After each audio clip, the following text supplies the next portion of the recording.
Welcome back to mini blog. তো এখন বাজে রাত্রির 12টা। লিটারেলি আমার দিদি আমাকে ঘুম থেকে তুলে বলছে রেডি হ। তো যাই তাই করে টি শার্ট পরে নিয়েছিলাম, তারপরে কেক কাটতে বসে পড়েছিলাম। এটা আনএক্সপেক্টেড ছিল, আমি ভেবেছিলাম উইশ করার জন্য ডাকছে, তারপর দেখলাম না, ছোটো ছোটো দুটো কিউট কেকও এনেছিল। পাপা চলে যাবে, তবে নিবে না। হ্যাঁ, এটা নিবে। ম্যাজিক ক্যান্ডেল ডোরোটানি ভিডিওতে উঠবে। ডোরোটানি সত্যি কথা, ডোরোটানি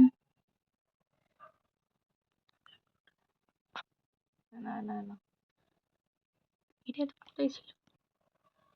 কেক কাটার কিছুক্ষণ আগে থেকেই কারেন্টও চলে গেছিলো, তো তারপরে সবাইকে একটু কেক খাইয়ে তারপর আমি অনেকটা খেয়ে নিয়েছিলাম, কারণ কেকটা সত্যি টেস্টি ছিল। তারপরে কারেন্ট ছিল না বলে বাইরে আমি আর দিদি একটু ঘোরাফেরা করছিলাম। আর কালকের অনেক প্ল্যান আছে, তো কালকে দেখা হচ্ছে। টাটা।